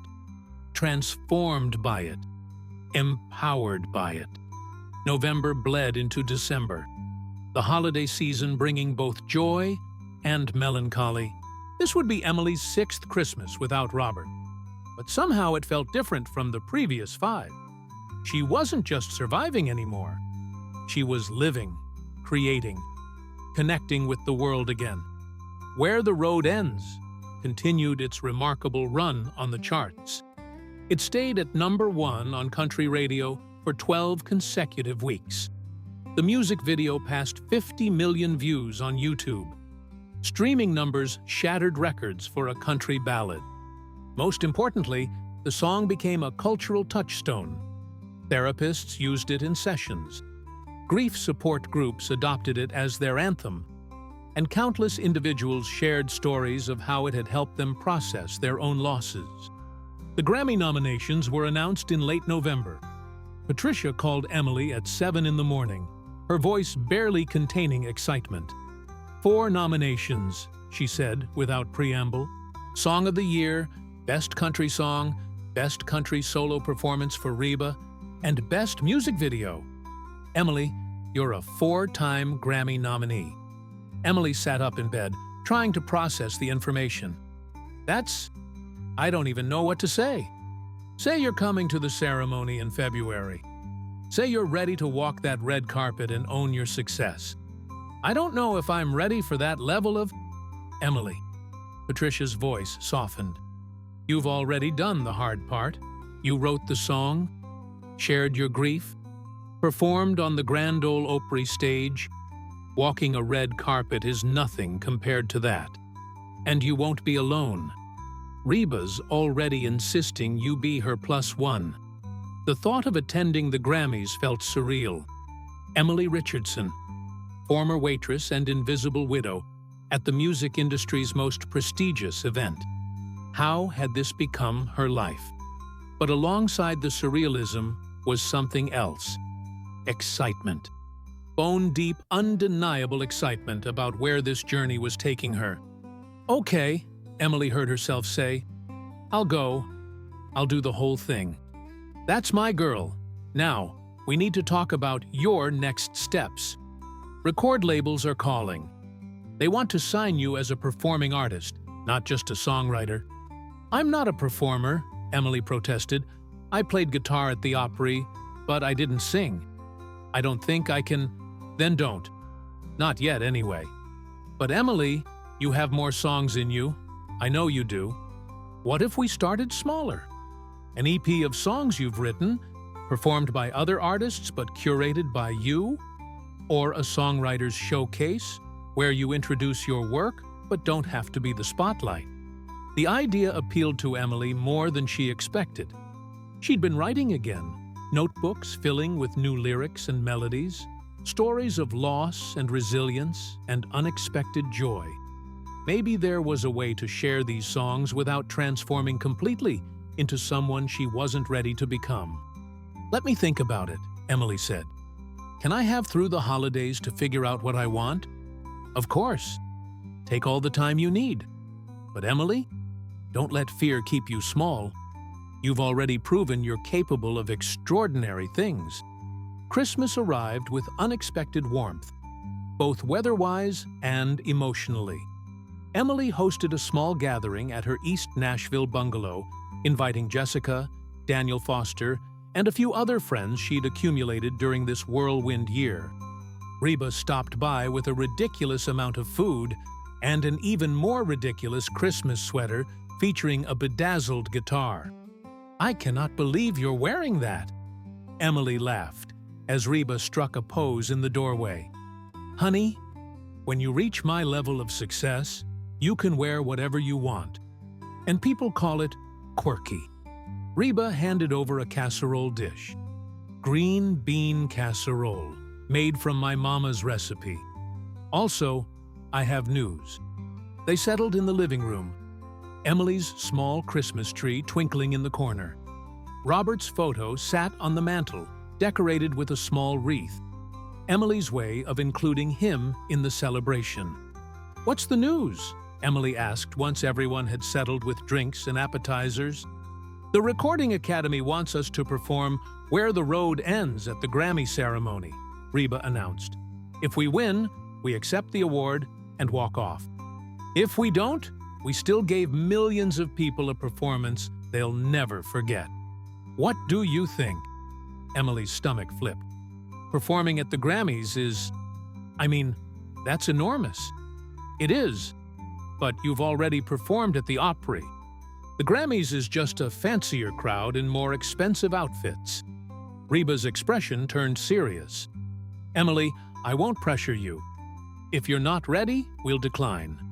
But I think it would be a beautiful full-circle moment. The song that started in your grief, shared with the world on the biggest stage there is." Emily looked around at the faces of people who'd become her chosen family. Jessica nodding encouragement, Daniel grinning with obvious excitement, even Lawrence Chen, her lawyer, looking proud. These people believed in her. Maybe it was time she believed in herself. "Let's do it," Emily said, surprising herself with the firmness in her voice. "Let's perform at the Grammys." The room erupted in cheers and congratulations. Reba pulled her into a tight hug. "You're not going to regret this, I promise." As the party continued around her, Emily felt Robert's presence more strongly than she had in months. Not sad or haunting, but warm, like he was somewhere nearby, proud of how far she'd come. She raised her glass in a silent toast to his photo. "This is for you," she thought. "All of it. Every song, every performance, every scary new step. This is me living the life you believed I could have." January passed in a blur of preparation. Rehearsals for the Grammy performance, final mixing on some new songs Emily had written, meetings with potential collaborators who wanted to work with the woman behind Where the Road Ends. Emily had hired an assistant named Claire Barrett, a young woman fresh out of Belmont University, to help manage the overwhelming influx of requests and opportunities. "You got an email from Taylor Swift's management," Claire reported during one of their weekly meetings. "She wants to know if you'd be interested in co-writing for her next album." Emily blinked. "Taylor Swift wants to write with me." Apparently, she's a huge fan of Where the Road Ends. Called it the most emotionally honest country song in a decade. Claire scrolled through her tablet. Also, Brandi Carlile's people reached out. And Maren Morris.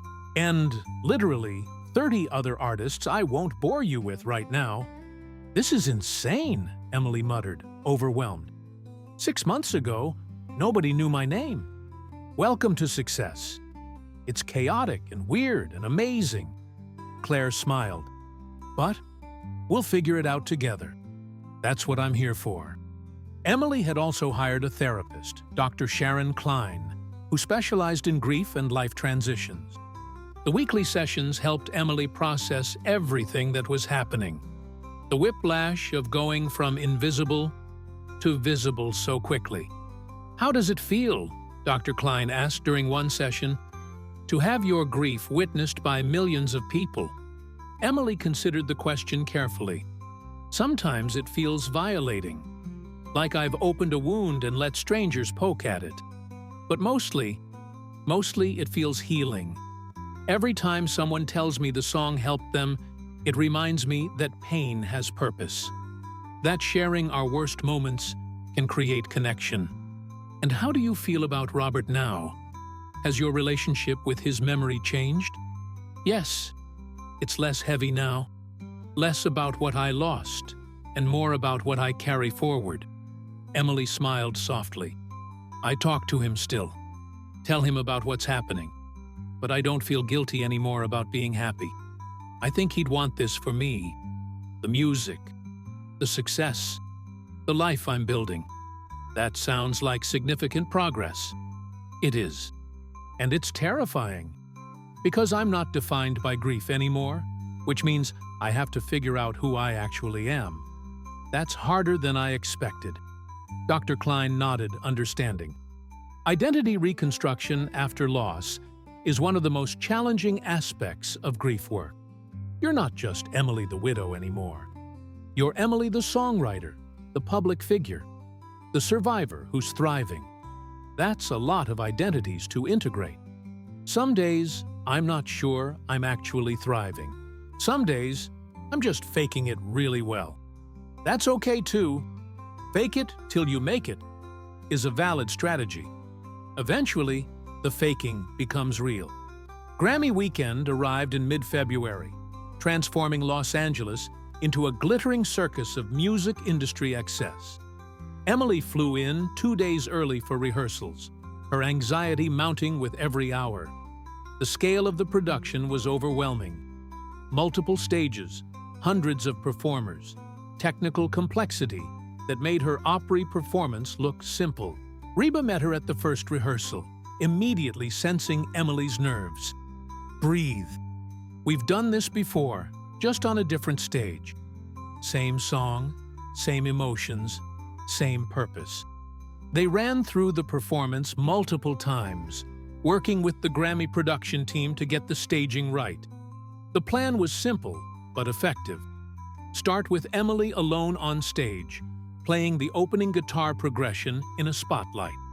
Then Reba would enter, and the full production would build: strings, subtle lighting changes, a gradual swell of emotion culminating in the powerful bridge. "This is going to wreck people," the stage director said after a particularly good rehearsal. "In the best way possible. Y'all have something truly special here." The day before the ceremony, Emily and Reba did a quick press junket. Carefully selected interviews that focused on the song's impact rather than sensationalizing Emily's grief. Most of the journalists were respectful, asking thoughtful questions about the creative process and the song's resonance with audiences. "Do you think you'll win?" one interviewer asked bluntly. Emily and Reba exchanged glances. "Honestly," Emily said, "we've already won. The song found its audience. It helped people. That was always the goal. Everything else is just bonus." But privately, Emily couldn't help hoping.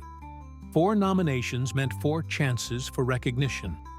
4 chances to stand on that stage and show the world that grief didn't have to be the end of the story. Grammy Day dawned clear and warm, typical Los Angeles February weather. Emily woke early in her hotel room, too nervous to eat much breakfast. Her dress hung in the closet, a stunning floor-length gown in deep emerald green, selected by a stylist Reba had insisted she hire. Claire arrived at noon to help with final preparations. "You look incredible," Claire said, as Emily emerged from the bathroom, hair and makeup complete.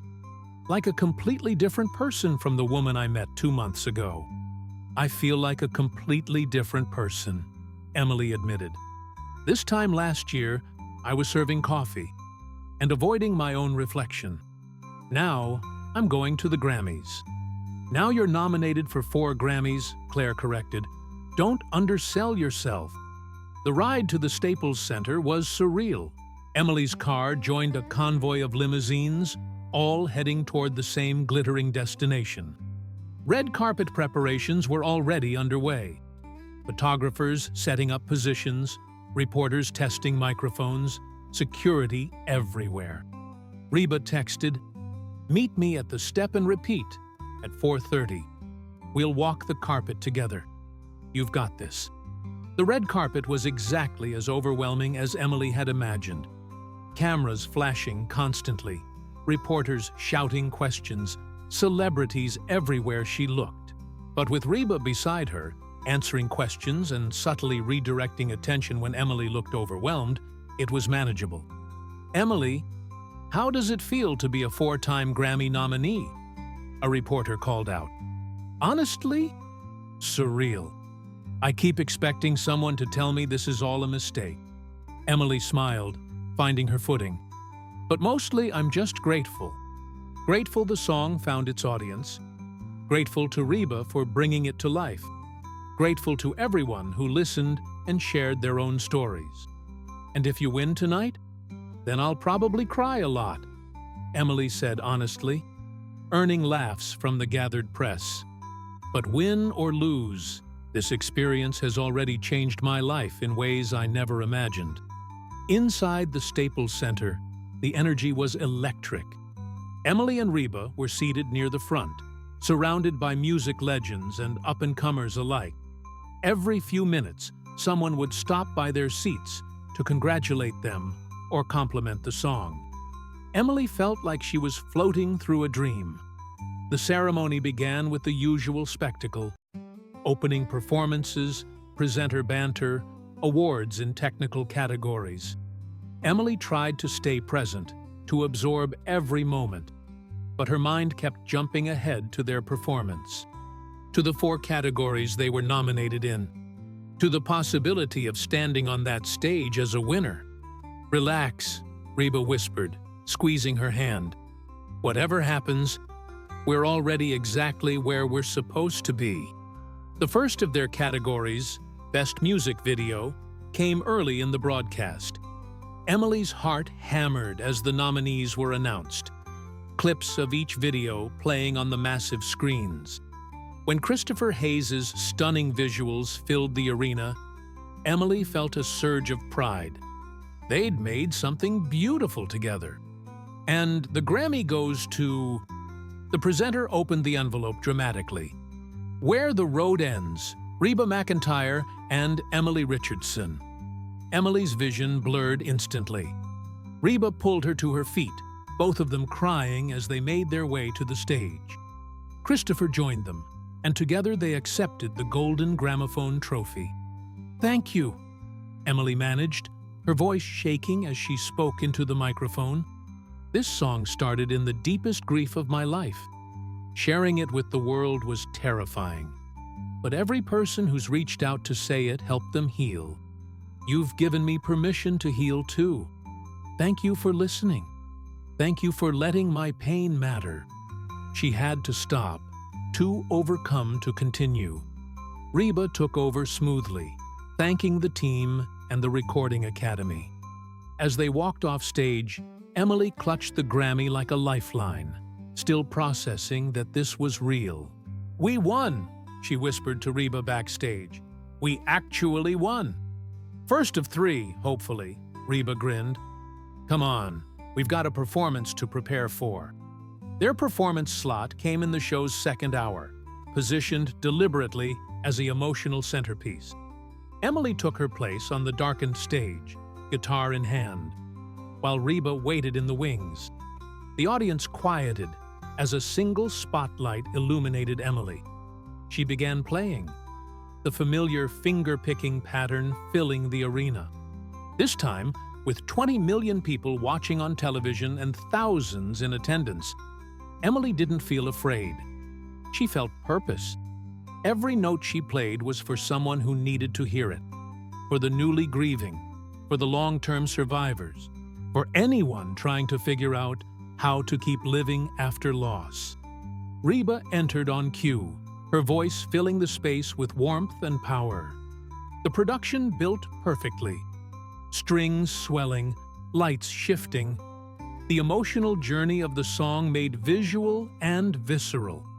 When they reached the bridge, Emily saw people in the audience openly crying, including several major artists who were supposed to be too cool to show emotion. The final chorus soared, Reba giving everything she had, Emily's guitar providing steady foundation. As the last note faded, the arena erupted.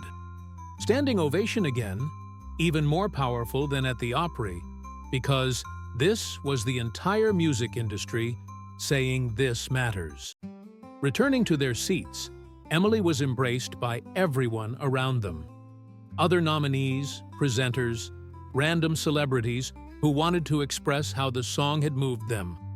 The performance had achieved its goal, connecting with hearts across genres, across experiences, across the artificial divisions the music industry sometimes imposed. The Best Country Song category came next. Emily barely registered the other nominees being announced, too overwhelmed by everything. When their names were called again, she actually gasped. 2 Grammys. In one night, Emily floated to the stage, letting Reba guide her. This time, Reba insisted Emily speak first. "I wrote this song in pieces," Emily said, finding her voice stronger now. "A verse here, a chorus there. Never thinking I'd finish it because finishing it meant facing things I wasn't ready to face. To everyone out there with unfinished songs, unspoken words, unprocessed grief, you're not alone. And when you're ready, your story matters. Thank you for letting me share mine." The applause was deafening.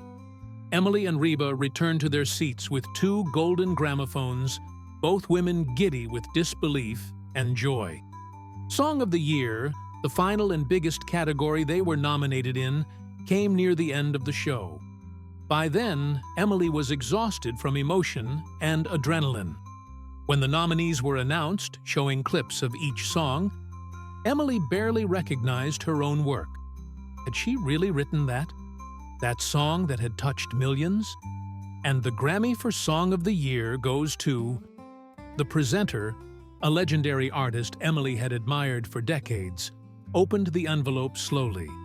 Where the Road Ends, written by Emily Richardson. This time, Emily couldn't move. Reba had to physically pull her to her feet. They made their way to the stage for the 3rd time, and Emily accepted the Grammy with shaking hands. This was the Songwriting Award specifically. Recognition not just for the performance, but for the words and melody she'd created from grief. "I don't have words," Emily admitted into the microphone, her voice breaking. "Robert, my husband who died 5 years ago, he believed in my music, even when I didn't. This is for him, for everyone we've lost, for everyone trying to find their way forward. Your pain has meaning. Your story matters. Don't give up on telling it." She raised the Grammy toward the ceiling, toward wherever Robert might be watching. The audience rose to their feet again, applauding not just the award, but everything it represented. Survival, transformation, the alchemy of turning grief into art that heals. Backstage after the ceremony, surrounded by press and photographers and congratulations, Emily felt something shift deep inside her. She'd climbed the mountain of grief and emerged on the other side, not unchanged. Loss had carved permanent marks on her soul, but transformed, stronger, more herself than she'd ever been. "How are you feeling?" Reba asked as they finally escaped to a quiet corner.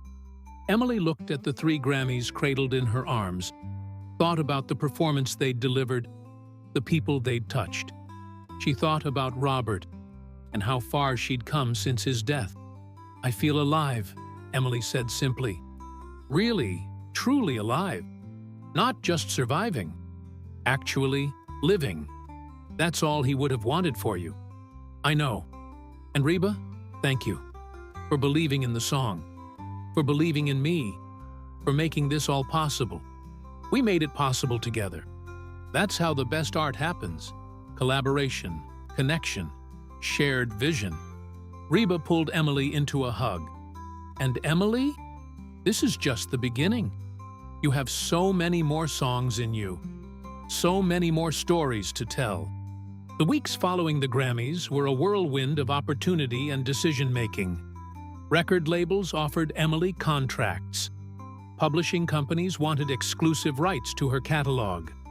Producers sent collaborative proposals. Every major country artist seemed to want an Emily Richardson song. But Emily took her time, carefully considering each option with Lawrence Chen's guidance. She wasn't in a hurry anymore. Grief had taught her that life was too short to rush into things that didn't feel right. In March, she made her decision. A publishing deal that gave her creative control and flexibility.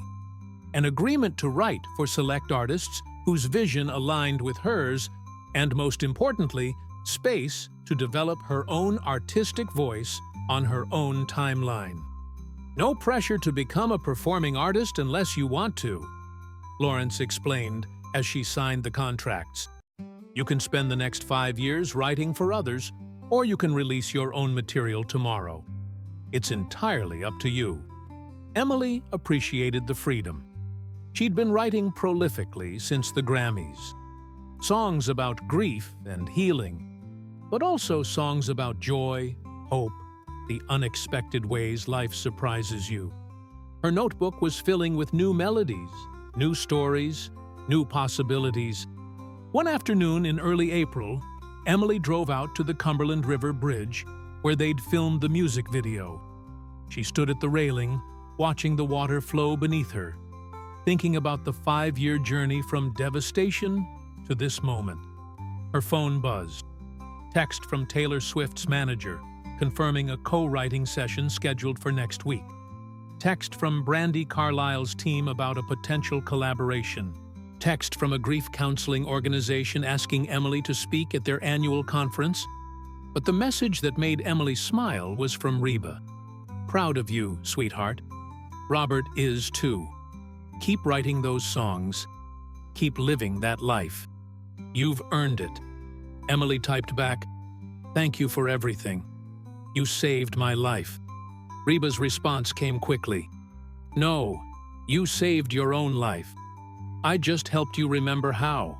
Standing on that bridge, the Nashville skyline visible in the distance, Emily felt Robert's presence more clearly than she had in years. Not sad or haunting, but peaceful. Like he was standing beside her, his hand on her shoulder, proud of what she'd become. I did it, she whispered to the wind. I finished the song. I lived through the grief. I'm okay now. More than okay, actually. I'm happy. The river flowed on, carrying everything forward. Grief and joy, endings and beginnings, the steady current of life that never stopped moving. Emily pulled out her phone and opened the voice memo app. There was a new melody forming, sparked by this moment of peace and acceptance. She hummed the first few bars, words already taking shape.